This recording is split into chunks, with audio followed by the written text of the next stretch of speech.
You think you know me?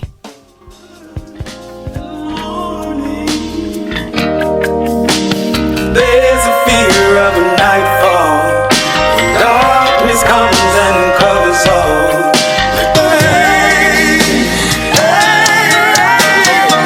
Sometimes we feel pain.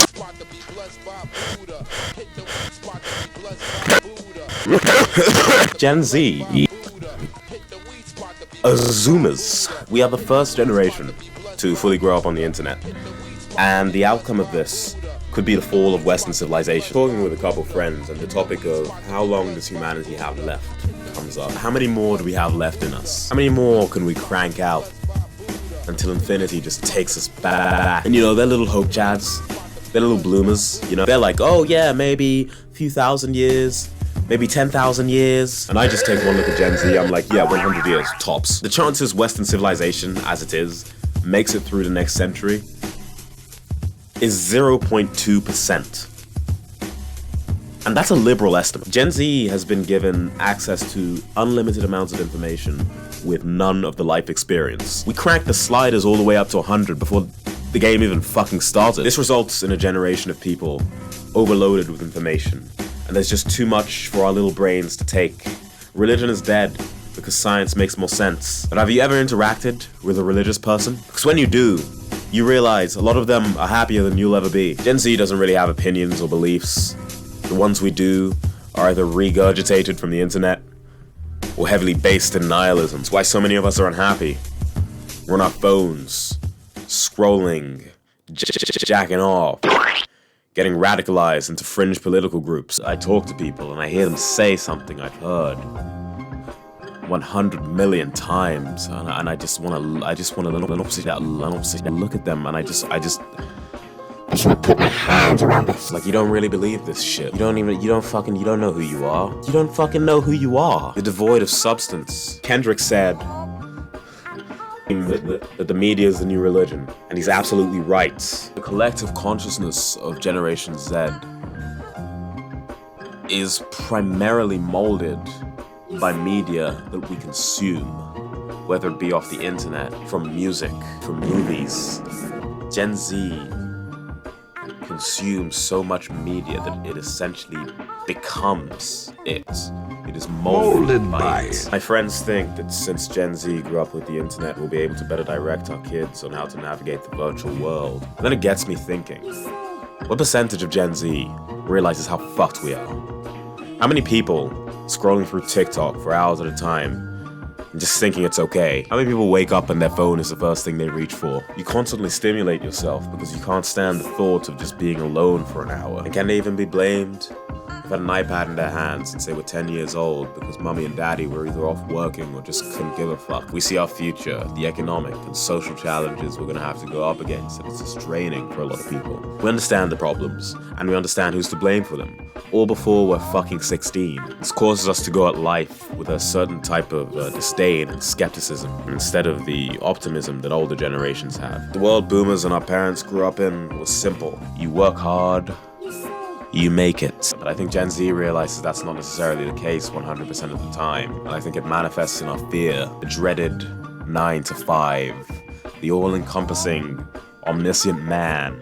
He has no name, but he's there, always watching, always seeing. Like, my nigga, do you think these people are gods? They want to be, but it doesn't mean we have to view them as such. The possibility you could be trapped in a neon-lit office while the best years of your life are drained away by a multinational corporation owned by someone you don't even know, as you're not even fairly compensated, is a scary one indeed. From what I can see, this fear causes a split into two groups. One camp rejects the notion of working at all and decide they're just gonna check out, and that's completely fine, but you can't expect the government to look after your bum ass. You're gonna be leeching hard-working people trying to provide for their children. You want to be homeless and frolic around naked in the woods, living off nothing but mushrooms? Be my guest. I'm not gonna say I haven't thought of it before, but if you think the government can just print money and ignore inflation to provide for a sack of shit, you can suck my dick. Here, there is a fundamental misunderstanding of how Western governance works. You're not gonna reshape the system. You're so scared of a 9 to 5, the prospect of rotting away on your couch doing nothing with your life while the government sponsors your worthlessness, comforts you. The other group of people seem to be the hustle grind entrepreneurs. Wake up at 2 a.m., edge yourself for 2 hours, cold shower, corpses of aborted fetuses for breakfast. Some of the advice is kind of helpful, but most of it's just garbage. They like to ignore the fact that most businesses fail outright. Chances of you having a business with an annual turnover that will send you home with an above average salary is probably not very high. I see people in Gen Z saying they wish they were never born, saying they're not gonna have kids because the world is so fucked up and I could never bring kids into this. I find it so funny. There's always people in the Western world that come up with goofy concepts like this. You're like, yeah, this fucked up world with central heating and guaranteed food and so much entertainment, it's fucking mind-numbing. Hunter-gatherers were used as chew toys by lions and froze to death in the winter. And it was still pumping out kids like Disney pumps out drug addicts. I think when you've lived in a third world country, I think when you understand what destitution looks like, you are much less likely to complain about your conditions, about your life, about your surroundings. Like, I'm just grateful, man. I'm just fucking grateful. I'm not saying I don't have problems. I'm not saying you don't have problems, but I do feel we have a duty, collectively, to carry on our species. Is that a crazy thing to say? That maybe we should preserve the only complex intelligence we have found in the universe? Maybe we should work to preserve that. We've been given this infinite sandbox to explore. We've been given such complex minds to explore, and so many people are tied down so heavily to this world's problems, systems.